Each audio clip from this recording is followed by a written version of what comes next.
Hi, everyone. Welcome back to Real Talk Realtor Mama Edition. This is episode 10. And today I am joined by my friend and fellow business owner, JJ King. So we are going to be talking about lots of things today, but what if I told you that building a custom home does not have to be so complicated and out of reach, right? What if your builder wore a straw hat and showed up with blueprints and a drone? So, welcome JJ King today. I'm going to allow him to introduce himself and tell us a little bit about himself and his businesses. All right. Well, thanks, Samantha. Hi, everyone. So my real name is actually Jonathan, but I go by JJ. Everybody calls me that. And yeah, I'm super excited to be here. I'm kind of new to this, so this is something that I'm not perfect at, but I'm going to give it my best. Hey, guess what? Neither am I. I was just telling you, I have like the most simplest setup, and this is like more of a passion project for me. I'm not, really trying to go viral or anything. It's just, it kind of all goes into what I like to do, and that's meet with other business owners and learn things myself. And I'm like, I'm already having these conversations. So why not, record it? Why not share it with other people? Because I'm sure a lot of the stuff that I'm talking about with people and different business owners, lots of people are interested in. So, Resonate. yeah. So JJ is the founder and owner of JJ's. You see here, Custom Builders in Lancaster Dominiums. Like that, sure. Yeah, right. Team JJ's all day. And we got connected so randomly. So I moved out to Chester County 3 years ago, I think at this point. And JJ emailed me one day, and I'm like, wait. He's like, tell me about his business, and he's Amish business owner. And I'm like, so how are you emailing me? Right? So I'm like, this is interesting. This can't be spam. Maybe it is spam. I'm gonna email him back. I'm gonna see what's up, right? So he's like, just wanted to get connected with like-minded business owners, and I thought it was really interesting. Just his approach. So I'm like, let's meet. We met up for coffee one day, and it was just awesome. He really was just, so many people aren't used to working with the Amish, living around the Amish, right? And it's there's such this barrier, and when we sat down to talk, I just felt like everything was like, I'm like, what's so different about us? You know what I mean? Um, so JJ, why don't you tell us a little bit about how JJ's Custom Builders came about and then how that kind of transitioned into Lancaster Dominiums? Yeah, sure. So it's funny. I want to close on your story a little bit. So I was emailing a lot of realtors that day, and really the goal was to get out and meet people, right? I think Mm-hmm. Samantha shared how she is trying to really do this to meet new people, and I think that's great. I think a lot of times, not just in the Amish culture, but probably a lot of times in the Amish culture, we stay within our bubble, right? We don't Right. go outside of our bubble. So we have this community within our culture that, and I appreciate that, and I think sometimes we kind of get trapped in that, and that's Right. what I was trying to do, is trying to get outside of that, meet new people. So I did email a bunch of realtors, and you were one of them that got back to me, and we met, and we had coffee. And I think what resonated with you was just your passion. I enjoy being around people that share that same passion with business and life. Yes. But yeah, going back to the question, so what was the question? What drove me to start it, or Where how it's? where did JJ's Custom Builders was first, right? Yeah. So how did that kind of originate Mhm. and when? So that takes me back. So 6 years, a little over 6.5 years ago now, I got a call from my boss one day, and I remember I had just started working for him, and well, I'd say I was a project manager there for, I guess, a little over a year, and I was more or less running the one crew. He was running the other one, and I think he just had a lot of things going on in his personal life, so he wanted to downsize. So I was the last guy that he hired on, and he's like, "Hey," he's like, "I don't like, you're a great guy. I think you should go out and do your own thing, but I need to downsize.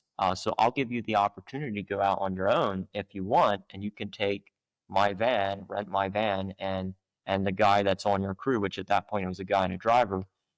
And I said, "Oh, I was 20, so I just thought I'm too young. I just turned 20. Oh my I had a gosh. girlfriend, and she's now my wife. So I was just like, I don't know. This is a lot. But I thought over it, I prayed about it, and ultimately I made the decision that I wanted to do it someday. I always had that dream, but I just decided the opportunity's here, and if God brings that opportunity in front of me, I think I need That's to act to it. So I did. that's amazing. And I think I want to just pause right there for a second because opportunity is such a big thing. And I think that it is so scary. It can be so scary. Yeah. And a lot of people don't resonate opportunity with being scary, but it can be and it is. And especially when it's something that is meant to happen and you weren't expecting and so early in life. So I think that it's really not everybody can recognize opportunity. And mostly everybody cannot take advantage of that and actually act upon it. So I just want to commend you for that because probably one of the single best decisions you made in your life, Yeah, right? it was a good decision. Yeah. You know, my parents did not think I should do it. So Really? I actually went kind of against my parents. Now, I think looking back now, you know, they wanted what was best for me, and they Absolutely. didn't want me to have all that stress, right? Because they knew Mm-hmm. there's a lot. And I tell people I'm in demand, right? I'm not Yes. stressed. I'm in demand because I don't like stress as a negative word. And I think so many people nowadays shy away from opportunity because of the stress, Yeah. right? They know there's going to be extra responsibilities, but if if you have a calling in life and God puts you in a position where you can, you know, where opportunity arises, I think Yeah. you should go for it. And that's what I did. And I, you know, I did spend time thinking over it. And like I said, I prayed about it. I think the biggest thing for me was my girlfriend. You know, when I Yeah. told her and I kind of said what I'm thinking about, and she was very supportive. She's still very supportive, even though I work late hours, and I'm sure Yeah. you do too. I mean, there's a certain level of sacrifice. There is.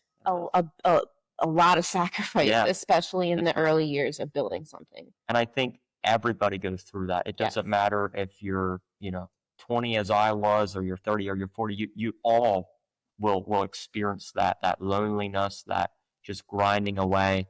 And you know, my parents didn't want, you know, I had a girlfriend, life was going well. They didn't want that to all go down the drain, and Right. that's why they didn't. That's why they were concerned. And I think, you know, looking back now, there was some times where that definitely did affect my relationship because I wasn't there. I wasn't, Right. and when I was there, I sometimes wasn't there. Right, Yeah. I was not present because of just things I had going on. And I'm the type of person, if I'm going to go for it, I want to give it 100%. 100%. Everything you have. Yeah. So But I didn't having really that. finish the question. I guess Yeah, this is what I do all the time. This is so, what I do. I so get distracted the whole time. JJ Builders, or JJ's Custom Builders, kind of just branched from my initials, and I always like custom. I like doing unique things. Yeah. So I think for me, it was custom was always the word. We actually recently rebranded that now to just JJ Builders. Okay. And the reason for that is looking back, it was a lot of, like, everybody gets the name wrong. There's, you know, JJ's and apostrophe S and then custom builders. So nobody can say it right. Nobody can spell it right. So Okay. that So you're did, just simplifying. yeah, we're just Okay. simplifying. I gotcha. You know? So, but really it started, I only had one guy, the driver didn't work out then by one guy. He was still with me till he got married a year ago now. So he was with me for the journey, just a laborer. And then very early on, I hired some really great people, some key people that, yeah, some of them are here, some of them are not. But really, I'd say that was the biggest, that's when it really took off, right? About 6 months in business. That's when I got some good people in the business. I was, you know, working out in the field in the day. Mhm. During the night, I was doing the office work. I remember, you know, going till 12 o'clock and past sometimes, just trying to get everything done, get up the next morning at, you know, 4:30 or 5 to go out again. So it was a grind, but I was living with my parents. I didn't have, you know, it was like if it fills, so what, right? Mhm. Like it was like, this is the best time. I don't have a family. And, you know, looking back now, I'm really glad I did. And then the Lancaster barn doors, just 2020 came around. Well, COVID, there's a Yeah. lot I could go in there on side stories. I'm not going to, but that's for another time. There was, you know, COVID hit. Yeah. We all thought we're going out of business. I Yep. thought I was done.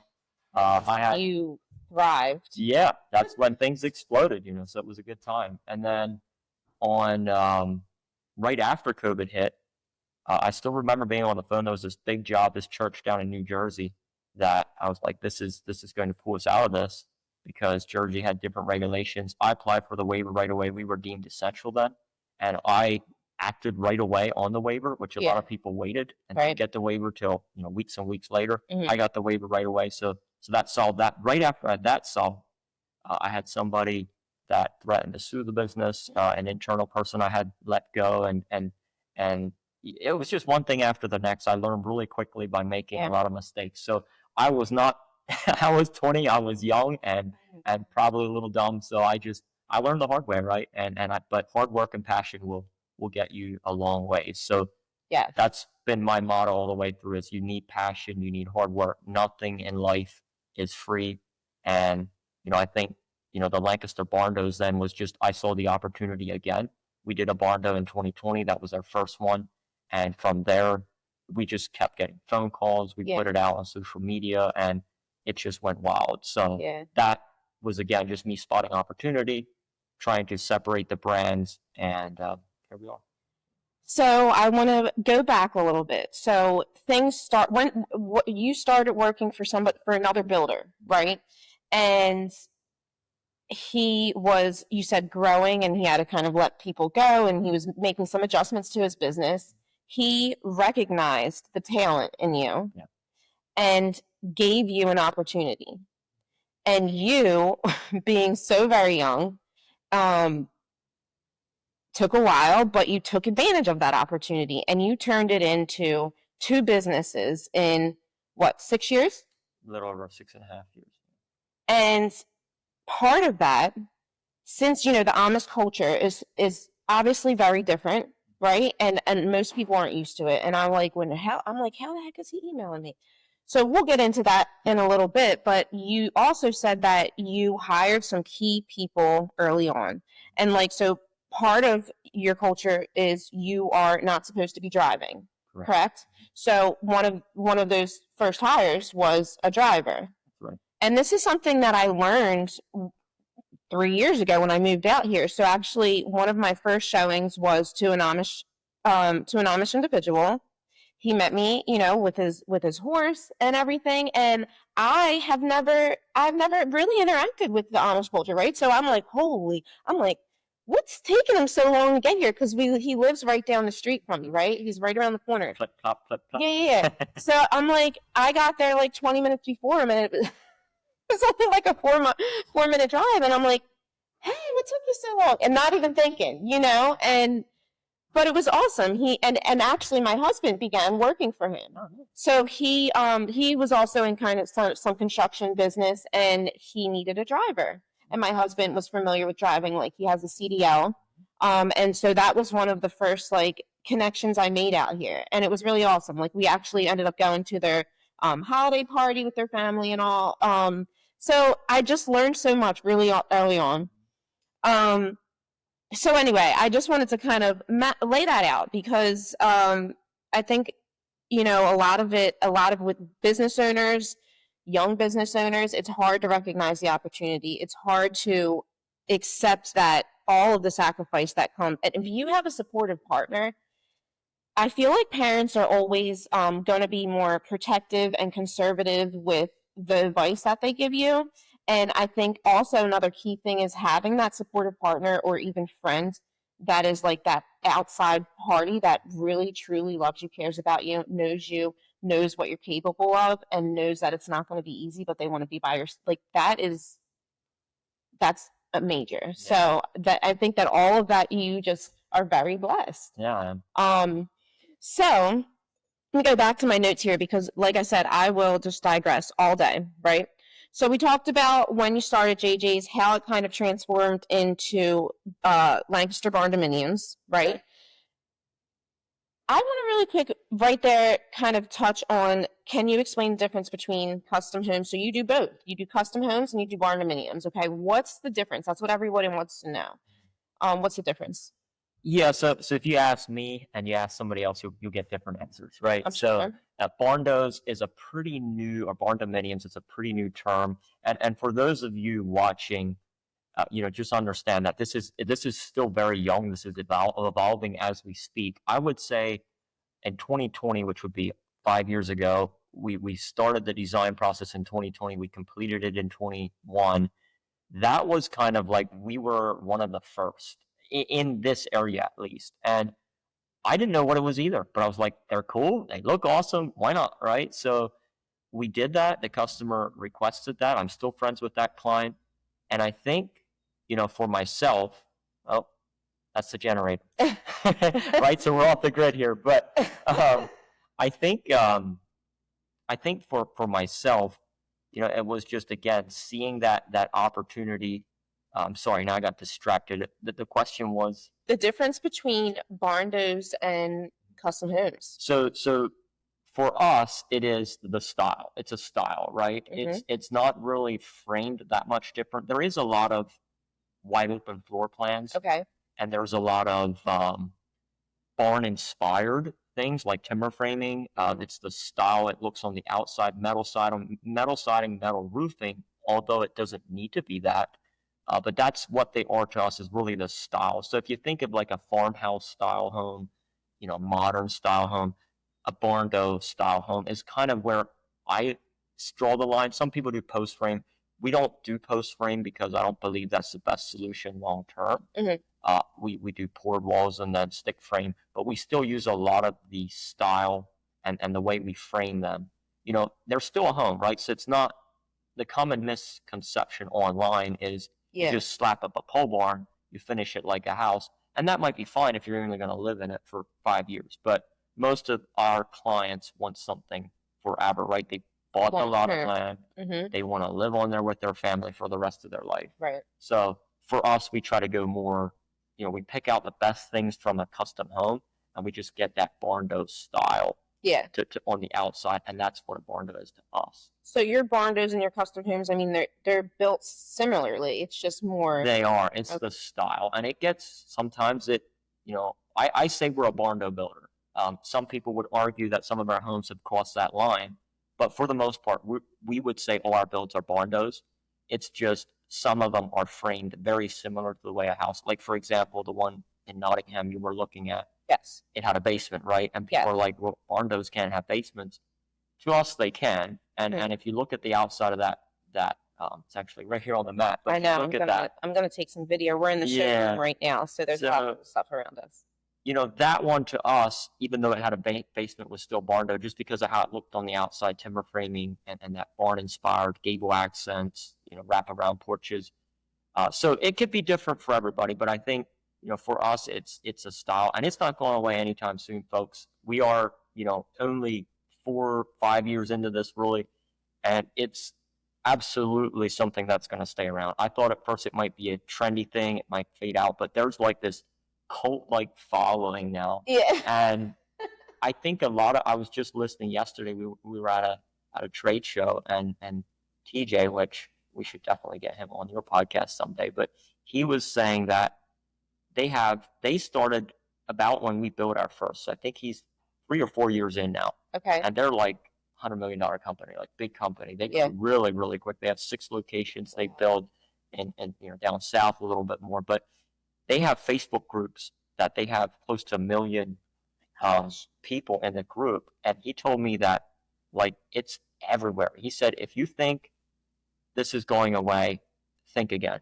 because the millennials are pushing out from the suburbs and they want to have the American dream back again. I think that's really what this is we were tricked to think the American dream is affording a townhome in the middle of the suburbs.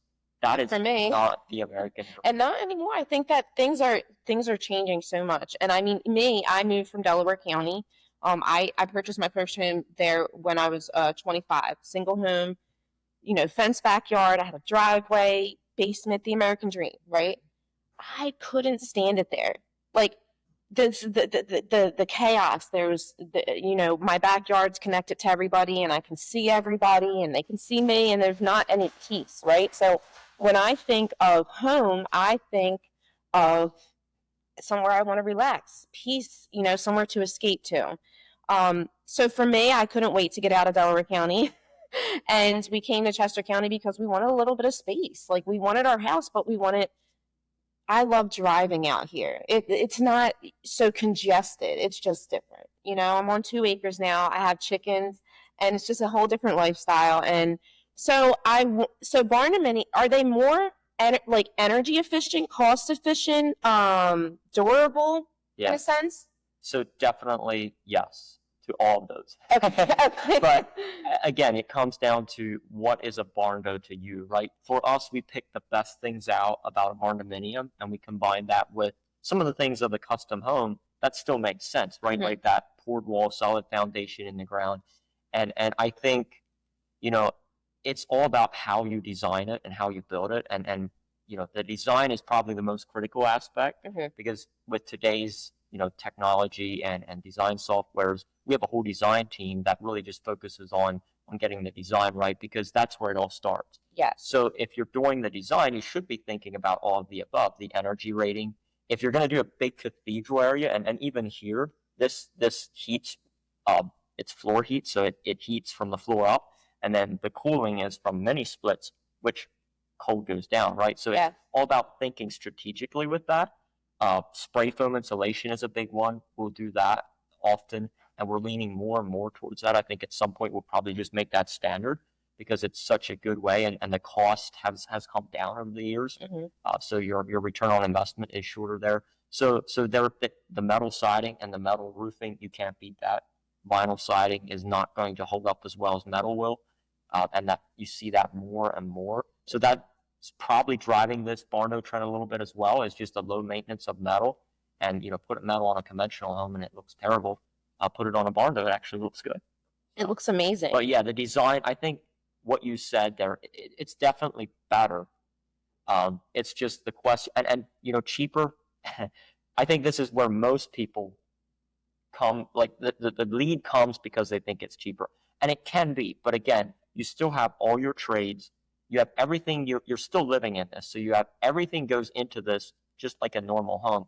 It's just the outside style and generally a little bigger. So you can definitely get more per square foot. Absolutely. But if you're gonna think, you're gonna build a barn door for 150,000 or even 200,000 turnkey, No, not in today's world. no. What can they start at? Yeah, so 300, we have a model plan right now that starts at 300, Okay. from basically, breaking ground to keys in hand is 300. Now, that does not include the land.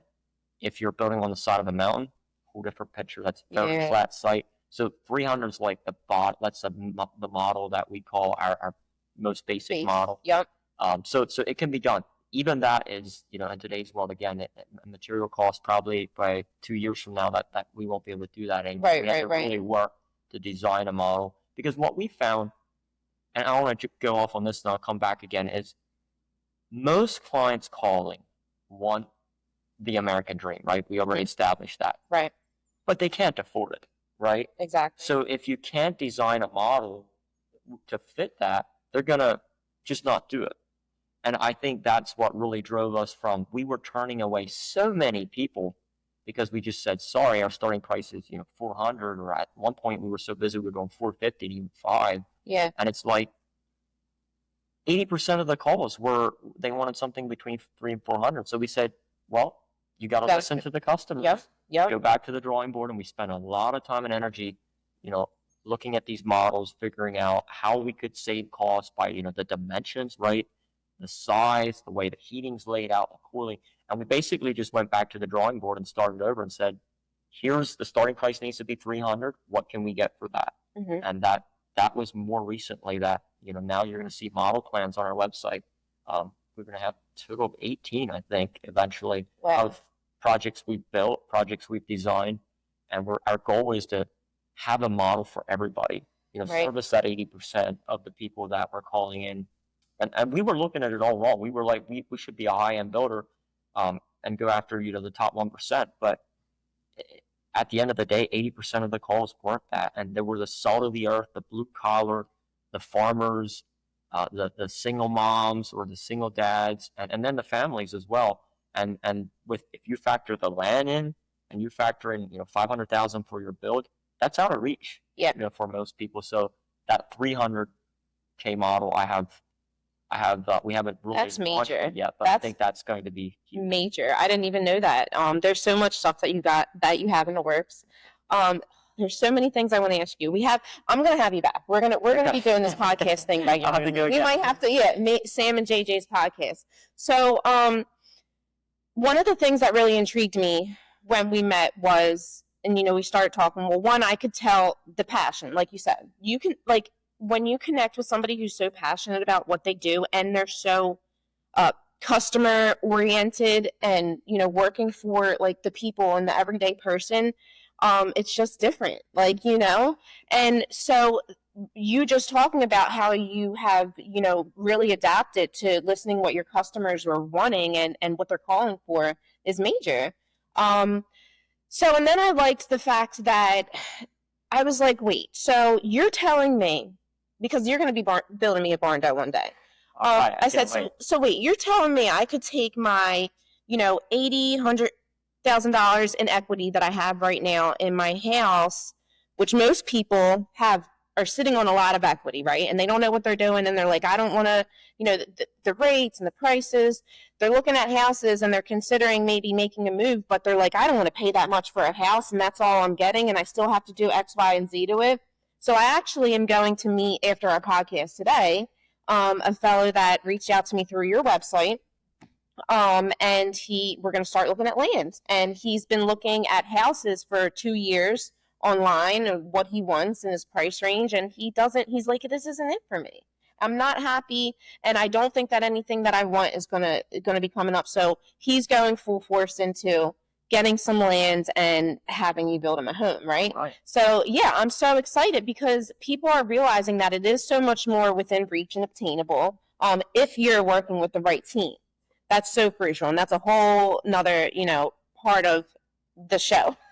But you can take your equity. I like the fact that I can educate people working with you, because you're educating me, and I'm able to educate my clients. Like, hey, you can take your equity, buy some land for, let's say, 75 to 100 grand, and build a house on it. And that 500,000 that you're looking, for a house in Springfield, congested, and whatever taxes are out, come over here. Yeah, let's go. Come over here a little bit, yeah. and you can literally build your own house. Don't give up on your dream.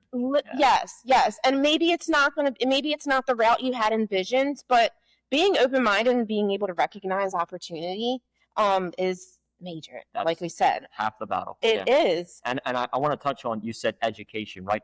That's why we're doing this, right? Is educating the American, the average American, the blue collar, the salt of the earth. You can afford this, right? You can obtain this. It's going to take a little work. You might have to save up a little bit. But at the end of the day, in today's economy with inflation, do you really want to be sitting on equity? It's not going to do any good there. Right. If you want to invest in a legacy, I usually tell people, this isn't just an American dream for you. This is an American dream for you, your children, your grandchildren. These buildings last for a very, very long time. And it's the stories that are made. I think that's why some of this movement is so popular. There's people DIYing. I wouldn't recommend that, but if you have construction experience and you want to go for it, you can find a bank that finances it. By all means, watch the YouTube video a couple of times and go build your barn, right? But I think primarily, if I could leave with one point, it's like, don't give up on the dream, because it is attainable. You might have to put some work in, but the stories that are made, right? Going back, that's why the DIYers do it. They're on camera. I think the influencers have really helped with this movement as well, because they're doing it themselves. They're recording it, and everybody's seeing how cool this is. And that's something that we'll talk about more later. But education, I think, you hit on that. That's huge, right? People don't know what they don't know. And most people just think it's that I can never be that person, right? But you can. She talked about opportunity. You just need to look at the opportunity. Don't make irrational decisions. But if you partner with somebody like Samantha, for your land, you partner with us, we'll make sure we keep you on the rails. And you're going to put a little money out, right? Like, you have to invest a little bit, because we have, we get an average of a few calls a day for somebody that wants one, and we can only build so many a year. Yes. So I think, it's important that you save up some money for the design portion. But even if you go through the design process it doesn't mean you have to build. Right. And we even give you the opportunity to shop elsewhere. We actually encourage you to shop elsewhere. Your design process, I don't mean to interrupt you, but your design process is top tier. Yeah. I mean, I got to like walk through it and sit through it with Tim and some of my clients, and the technology that's used is just amazing. Like we sat there and built their house and like right in front of our eyes. It was really cool, and then we got to virtually walk through it. That's right. And it was amazing. I mean, I've never seen something, and you're working directly, like directly with the consumer. Yeah, I think that being able to build it, we call it building a digital twin of your building. Build it digitally on the screen first, and we have an excellent design team that walks through that, and we're constantly refining and tweaking it. But that is the key. Yeah. Build it digitally first, and then you can envision it. And at the end of the day, you have an asset, right? Even if you can't do it for another 2 years or whatever, you have that design asset. You own that. The way we do it, you pay for it. You own that. You can decide you want to do it with us now.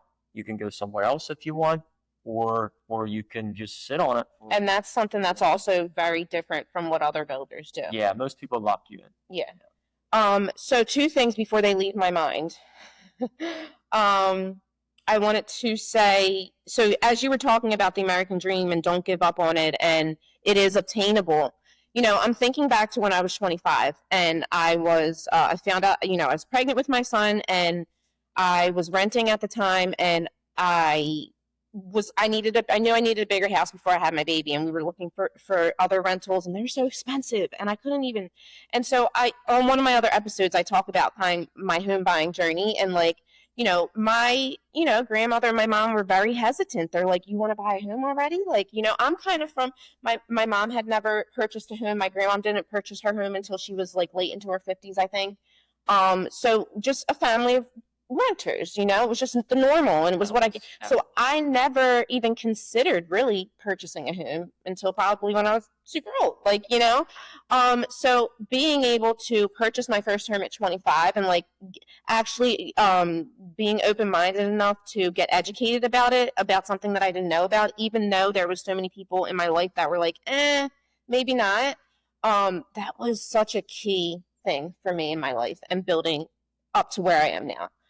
So I went for it because I'm like, this is the American dream, right? I know. And then after I purchased that house, I was like so empowered and excited. I was like, holy crap, I can do this. This means I can tell other people about it.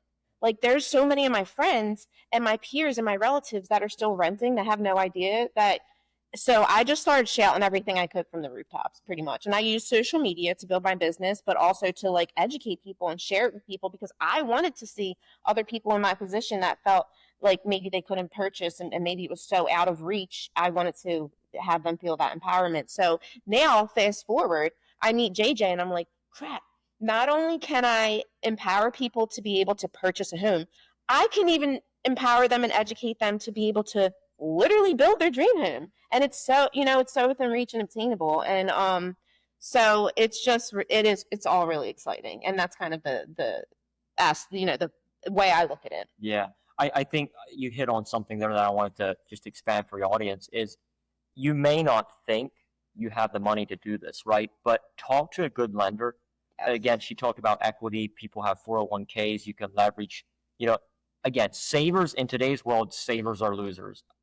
I hate to be anti-Dave Ramsey, but that worked for a while. Yeah. And I think you should not have credit card debt. And a lot of things that Dave says are true, but I think the biggest thing is with inflation, if your money's just sitting somewhere and it's not being used, it's just slowly eroding, right? You want to really invest in assets, and a home can be an excellent way to do that, to preserve value, and it gives you something again to a goal, a dream. Everybody needs to get out of bed and have a vision or a goal. Like I think that probably what drives us people that are passionate is we have something we're excited for, that it's always something new. And it may even be educating people like your audience, and that's something for us. I've been super passionate because I believe firmly that if you succeed in what you do, you should show other people that path. Yes, exactly. So I want to kind of figure out how your Amish culture and your Amish roots and growing up has kind of shaped you today and as a business owner.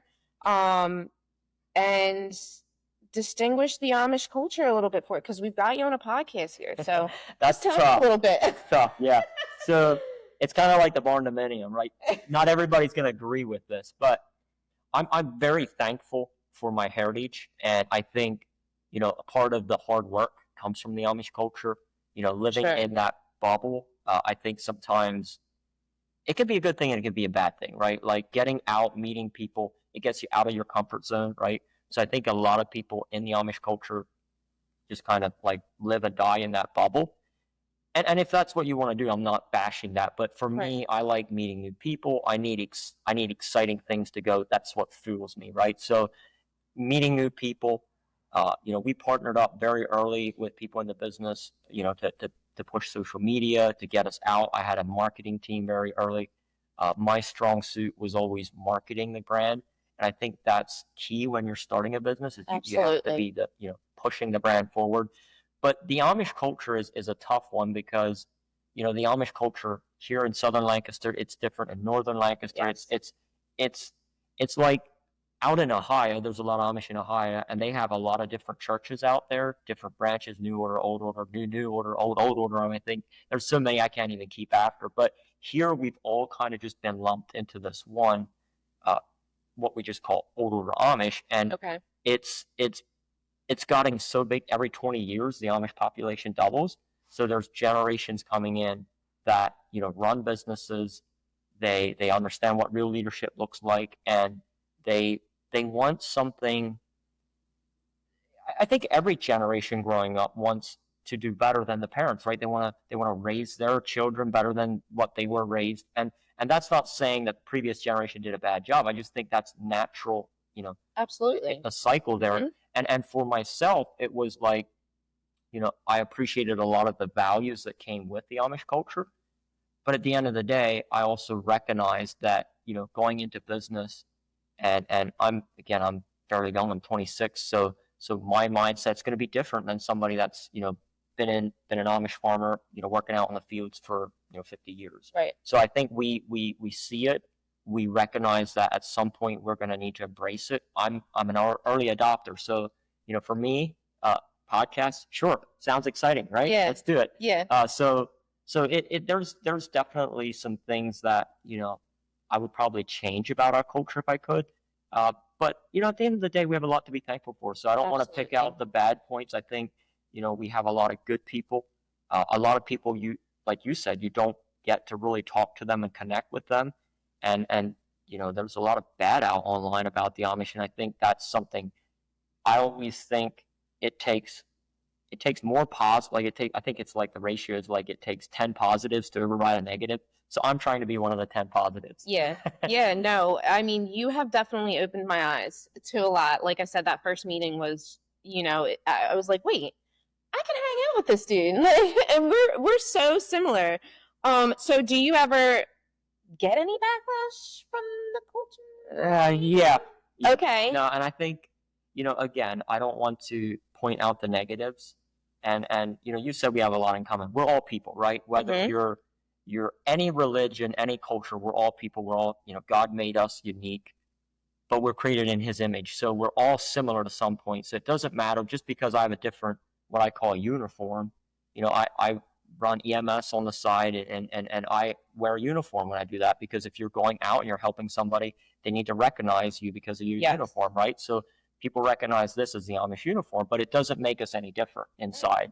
And you said, we're somebody we could connect with or hang out with. Absolutely. I love being around, what we call English people. We kind of put everybody in the same bucket, but I also like exploring other cultures. Mm-hmm. Like, Jews is a big one that's on my bucket list. I want to go see a Jewish community sometime because we have so much in common, the Amish and the Jews. And I think, something I've just always been fascinated with is the different cultures and the different groups. But, going back to that backlash, yes, there's definitely some people in our church that would not agree with the way I run the business. Mm-hmm. And, it used to bother me a little bit. Yeah. And then I was like, at the end of the day, I want to be respectful because I recognize that they're doing what they think is best. And, to them, the Amish culture is this in their mind. And to me, it's something else. So I don't need to argue with them on what that is. I think we all want to go to the same place. when we die. And I think the goal should always, you need to keep your eyes on the goal and on the vision, not try to get distracted with all these other little things, because people will always, if something good is happening, you know as well as I do, there's always going to be haters. There's always going to be people that are not happy for you or that secretly envy you. Jealousy, I think. And that's something that I've been experiencing the last few years. Is people that you think are cheering you on are secretly not. That's right. That happens. And then it becomes not so secret. And that's tough, especially as a young business owner. And like I have grown my business on social media. That's just how I grew my business. It works for me. And that's been tough for me though, because on social media, everybody, people post the positives, right? And that's what I did for a long time is only post the positives and the successes. And there was a lot of people even close to me that looked at that and like, knew me personally and be like looking at me like I was fake, trying to put on some kind of, front. But in reality, it was like, well, I don't want to come on here and tell people the stuff that's falling apart, because social media is a happy place to connect. And I'm trying to meet new people and grow my business and just connect. You know what I mean? But so what I had to do, though, is I really had to change my mindset. I had to change my perspective. I also had to realize that other people secretly envy. And I didn't want to even admit that. I think it's subconscious almost. Even. Yes, subconscious. That's a better word. And I didn't, and it's hard to realize that and admit that, especially when you care about the person. And then I had to realize, they're not paying my bills. But it did take a toll on me for a while because my relationships were getting rocky and I could feel it. So I just adapted a little bit more. I wanted to get off of social media altogether at one point. And then I'm like, but this is literally how I grew my business. I can't let other people and their projection and whatever and their insecurities stop me on this path that I'm on. Right. So I went through this whole thing, and now I try to be, I put the negative stuff out too sometimes, because I'm like, you know what, if they want to see the real me, they're going to see the real me. Right. And whoever doesn't want to work with me or doesn't like what they see or is like put off by, maybe I'm having some bad days on social media and I'm sharing my experience and my feeling. If they're put off by that, fine. Those are likely the type of people I don't want to work with anyway. Yeah. And so just being authentic and genuine has helped me in so many ways, and I haven't had to stray from my social media. So I want to do one point for your audience. So yeah. She said social media is always positive. Well, that means she's a positive person. Yeah. Because if your social media, and I have people that manages our social media, so I'm not really, every now and then I'll check in on the brand, but it's like, if it's full of negatives, that's on you. That's the algorithm saying you like the negative stuff, right? It's also, there's another side to it. It's positive, right? I think any change over history has a negative and a positive, right? When the printing press came out and they were able to print books on scale, people, went into factories and burned the printing presses because like, this is evil. The information's going to get out. It's, wow. And I think if you look back over history, anytime a new technology or advancement was made, there's always a negative and a positive. The goal is to remain on the positive. So with social media, she shared she's being more authentic.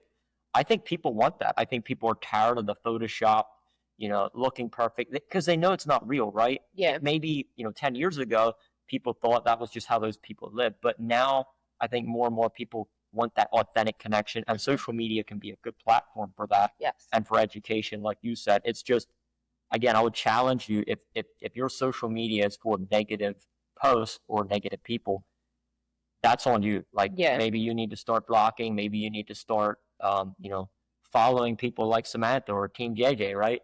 So I think that's the biggest thing I've seen, just from my perspective, is, it doesn't matter what comes in. And I think technology is advancing more rapidly than any other. If you've got, like, go back in history, that's like, this is boomerang. This is straight up now, especially with AI coming in. So I think, we need to give some grace to the old people that might, I say old people because I'm 26, right? But that haven't adapted, right?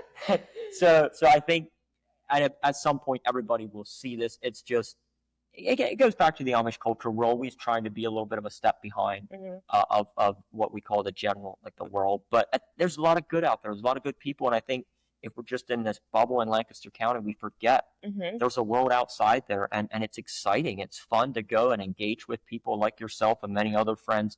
That's why I love doing things like this. Is we're just having a conversation. Yeah. And even though it's kind of my first one, so I'm a little nervous, but I think it's the authentic relationships and being able to record that and share that with other people that either want to get on that path or might have been through that. It's encouraging, right? It's encouraging to be lifted up with other positive people that, again, focus on the positives, because there's so much negative out there. If you focus on that and you worry about the haters or the people that are going to come after you because they're secretly jealous inside, and they might not even know it, right? They Right. just And that's the subconsciously. thing.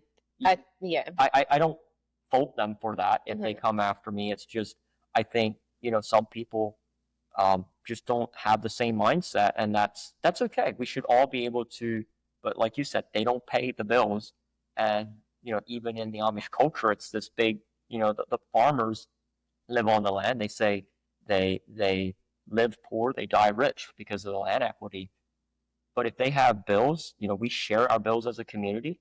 Guess who's paying those bills? Yeah. It's business owners like myself and other many successful business owners that give back, into the communities. It takes schoolhouses. It takes, there's hospital bills. There's a lot of need just within our community. Yeah. So it's not really right to go bash on the businesses that are actually paying the bills and supporting the community. So I try not to, focus on that, but that's the way I look at it. And, people can disagree. Everybody has their own opinion, and that's, the wonderful thing about, living in America. And I think God created us all to be different, right? How boring would it be if we'd all be the same? So people just need to understand that no matter what you do in life, there's always going to be a few people that are going to most likely have a problem with that. And you just need to rise above it.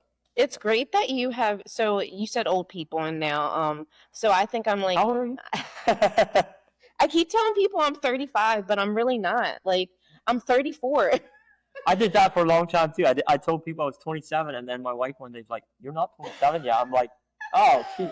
I think I'm at the stage where I need to go to the year. I was born in '98, so I need to stick with that now. I thought old people do that, but I think I need to go with that. Listen, after 25, it's just like whatever, like But no, I'm 34, and now I totally forgot what I was about to say. I forgot what I was about to say. I think you were saying you started saying something about old people. But yeah, I don't know. I forgot. If anybody old's watching this, you might want to just stop. Sorry. Yeah. No. So anyway, I forgot what I was about to say, but I do remember what I was about to ask you, because you mentioned like this is your first podcast. But upstairs you are preparing a whole podcast studio. So one of the things that I wanted to touch on here is what's next for JJ and what's upcoming. That's a great question. I'm glad you asked that. So it's interesting because, again, I enjoy marketing, and we have a whole marketing team that is very inspiring and fun to be with. And our sales team, we've had sales guys on TV, and you might think an Amish builder like on TV. Well, it's the representatives of the company, but it's still the brand, right? So yes.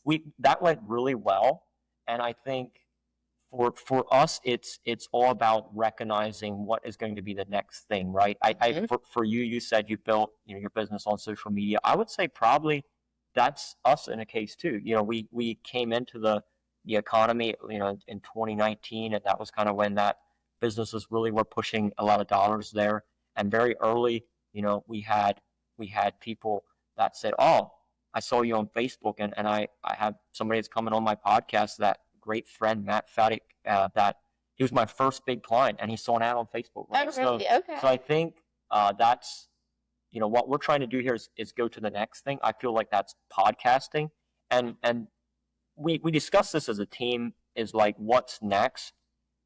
People are tired of listening to like Fox News or because they understand, and I just picked out Fox News, but Fox News maybe the better one. But anyway, either way, Newsnet, corporate news, right, exactly, is dead. Yeah. I think corporate news is going trending down. The viewers are down, and the reason for that is people saw over the last few elections that they could be bought, right?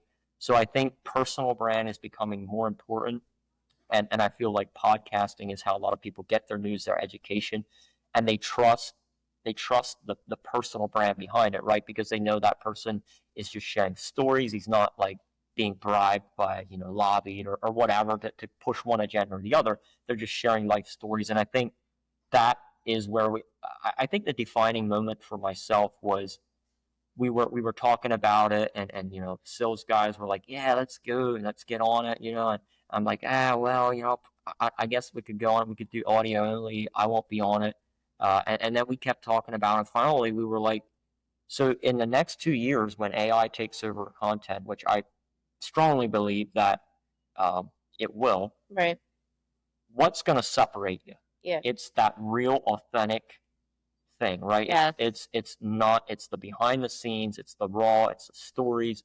AI can never really replicate that. It can try to imitate it, but it won't. I And 100% agree with that. I think that's what was the defining moment. I was also I listened to somebody one time. I think this was a Zig Ziglar guy, or he was saying that he noticed that there was this motivational speaker in the 80s and 90s that he didn't record anything. Mhm. And when he died, his children took over his legacy. But what he noticed was his legacy kept changing. Mhm. And he's like, if this guy would have had a lot of content, podcasts, it would have been something to go back on, right? Yeah. So I think for me, that was like, oh, That was a yeah, defining someday, moment. my children, and maybe their children will watch this and be like, oh, that was him, Yeah. and I think stories that get passed down generation to generation do tend to kind of shift, right? The person telling the story can put their spin on it. Yeah, of If you course. do something like this and you record it, you're preserving that, what my thoughts and my beliefs are going to come out. And I think that's important for the next generation. And, to build on top of that, back to the AI thing, we joke around. It's like, well, if somebody has a problem with me being on camera, then we'll just upload an AI avatar. So Yeah. Well, that's what I was thinking. So, maybe you don't that's a know. great I might not be real. I was gonna say, are you here right now? No, I love it. I just love the mindset and the ability to adapt, and to think ahead. I am one also who is like, I embrace as much of the technology and the AI that I can. But like I just said, like my podcast setup, I ordered the whole big thing and with all the switches and knobs, lights. I had all the thing, and I was just looking at it for weeks, and I'm like, this is not my thing. And if I wait to try to figure this out, I am not going to. Hey Tim, how are you? Tim, the designer's in the house.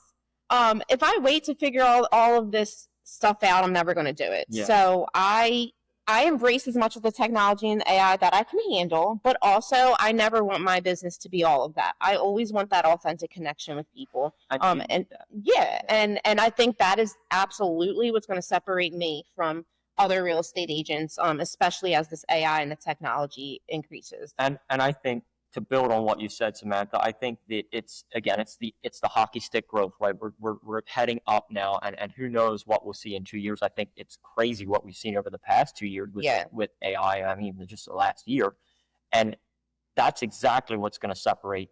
Just start somewhere. It doesn't have to be anything like on this laptop. She has her laptop here, and we're recording, right? So I think that's huge. Is just start. Don't worry about getting all the fancy equipment. Just start. People don't even really care about that anymore.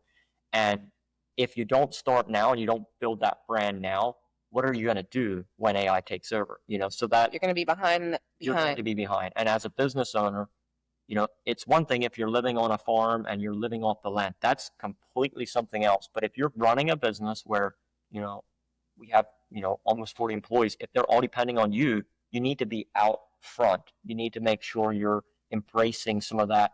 You don't have to jump on the bandwagon for everything, but you need to keep out front, because it's harder and harder to do that. But just start. I think that's the message. Is if you're not sure if you should do this, or you're like, I don't think I'd be good at this. I wasn't either. I started speaking in front of my team, when we started, and we had 2 guys, and it just kept growing and growing. And I enjoy growing things. I enjoy building things. That's my passion. Yeah. And, now I build teams that build the barn doors, right? So I think for me, just getting in front of people, just speaking, I wasn't polished. I still have some of my drivers would record myself sometime. I still have some of those clips. I look back, I'm like, that was just so, like, everything about it was not good.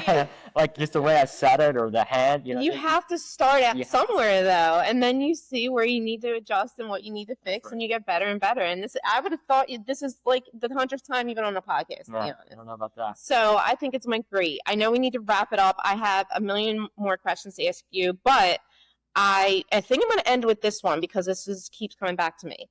As you talk, you referenced Dave Ramsey at one point. Is there anything that you do for yourself to keep your what do you lean into? Do you lean into podcasts, audible books? Do you read? What has helped you get to where you are today with mindset and just building your business? Where do you learn? Reading, 110%. Readers are leaders. And I think, even doesn't matter with technology. You can go listen to podcasts if you want. You do whatever you want. But I still think there's a lot of value in reading a book. And the reason I say that is it slows you down and it really forces you to concentrate on the book. And if you can learn from other people's mistakes through their life story in books, that is huge. So for myself, it's always been reading. I mean, you could look at the bookshelves. All 4 corners of this showroom have a bookshelf. There's a couple bookshelves in the house, and they just keep filling up. And that has been, for me, because it's hard, I think, especially in our community and our culture, it's hard to find other people that are like me, young, entrepreneurial, driven, passionate. It's kind of hard to find a circle like that. So I lean on books. And then I've also recently gotten mentors in different areas of my life, and that has been huge. I would say, I've got somebody within the Amish community I rely on. I've got outside people, and I think having that balanced perspective, because you can read a book, but if you don't put it into action, it means nothing. And I think that's where, for a long time, I was embarrassed, or I didn't want to go to a mentor because I felt like I need to get it in order, right? I need to get my life in order. I need to get whether it was finances, or because entrepreneur people are like the worst at finances usually, so I had to outsource that. But for me, that held me back from getting a mentor because I was like, well, my finances aren't really in order. And I can honestly say hiring for that, cleaning that up, getting a mentor to just tell them, because everybody struggles with, right, something. It doesn't matter where you are in life, you're struggling with something. And I think it's important that you share that, to understand that you're not the only one. Number one, you're not the only one. No matter what anybody tells you, your problems are not unique. If you read, if you go to mentors, for me, it's been a combination of both. But I think more recently, the mentors have really helped me stay accountable. Yeah. Because as leading a team, as the sole owner, there's a lot of things that I could do that would be really detrimental. And I've seen other business owners that have made some mistakes that I'm like, wow, I don't want to put my team through that. So I think having people to have your back, and also, tap you on the shoulder and say, hey, that was not good, or don't continue down this path. Yeah. Being real with you, like true love. That's what true love is, being able to share that, whether it's your partner or your mentor, whoever, you need to be able to share that authentic feedback. Otherwise, we all tend to just kind of justify what we're doing in our head. So I think, I had a group of business owners that I get together with, local community business owners. That has been huge. But if I'd have to pick one, it would be reading. I love that so much. My son is 8 and he reads avidly, and it just makes my heart so happy because I was not a reader, so I don't even know how I got here to say that. People, right? Yeah, People, exactly. People help you. Exactly. All right, so we will definitely be having JJ back, and hopefully I'll be on his podcast soon too. Did we mention your enemies? I don't even know. Yeah. Well, okay, yeah, we did. I'll talk about that if you give me a couple minutes then. Yeah. At the end, just walk. Well, here's the end, because we gotta stop. We have 5 minutes left, so let's touch on your podcast really quick, and then let's tell the audience where they can find you. Mm-hmm. All right, so the podcast, we're still in the works with this. I have a few team members that are kind of heading this project up, but really, it's going to be called Tower Talks, and we're going to have this. It's actually right up there. So she came here, we're recording here, but we're going to have it up in our tower. So there's a tower that looks over our showroom, and that's something that I didn't build a tower for that. It was just an opportunity. When they came to me with the podcast idea, I'm like, sure. Well, then I was thinking about where to do it, and I was like, what better place than the tower, right? We've great views here. So perfect. I can't wait for that. We should be launching that very soon. So today is the 27th of June. I think we have our first one scheduled for next Monday, I think. So exciting. But again, we're kind of in the middle of managing that. I'm not really super involved with the logistics of it. But yes, find us. We're going to be on social media. Our marketing team will push it out everywhere. YouTube. I think we're just going to put it on JJ Builders for now. So if you just go to JJ Builders on YouTube, you can find JJ Builders on social media. We try to be on. I tell the marketing team all the time, if you make content like this, it needs to be everywhere. I think that's the big thing for marketing is don't just pick one spot. So if you type in JJ Builders or any of our websites and go to YouTube, that's primarily where the podcast is going to live, on YouTube, and then we'll push out clips on social media. I wish that I was as smart and wise as you when I was 26. I just want to seriously. It's amazing, and so I commend you. I respect you. I thank you so much for your time this morning, and for always just being there for my clients, for me, to educate me, and being able to walk through this process and see how things are done behind the scenes has just been amazing. So before we finish, I have one more. Yes. Thing. So I keep struggling where I'm going to face here, but I think I want to speak really to the audience for just a minute here. It doesn't matter where you're at in life. This could be you, right? Like I don't look at myself as an overnight success. I don't look at myself. I still every day get out of bed and I imagine my bank accounts are at zero. I'm starting over from scratch. This is hard work. Don't let anybody tell you that it doesn't matter where you are. You can come back. There's people that have been in drugs. They've come back. I had a good upbringing. I'm very thankful for that. But it was hard work. I made a lot of mistakes. I just learned along the way. And I think the most important thing is you just have to start. Just start. Just start small, work your way up, and you'll be amazed. For me, it's not about the money. It's not about trying to be famous. It's about who you become in the process, and the team that you bring with you. I think I could have never done this alone. Can help, and how many lives you can touch, and what you can build for your children and the generations to come. I think that's the biggest thing for me. That's right. That is the biggest thing for me. And that could be a barn door, that could be a business. It doesn't, everybody's different, but build something, leave something behind. If you're just sitting around waiting for life to hand you a silver platter and you're just, scrolling through Netflix or, whatever people do nowadays when they sit on their couch. But I think you just need to start and you need to work hard towards that vision. Because I look back now, and there was a few times where I'm like, this is it.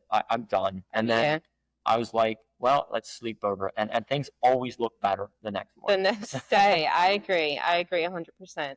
Well, this was solid advice, a great episode, one of my favorites. I say that every time, and every time it just gets better. So thank you again, JJ. I appreciate your time today. And guys, I will put the link for JJ's websites and social media in the comments. Please like, share, subscribe, and stay on the lookout for his podcast coming soon. I'm trying to figure out if it's an AI avatar or if it's actually me. Well, you've seen him now, so. All right. All right. Bye, everyone.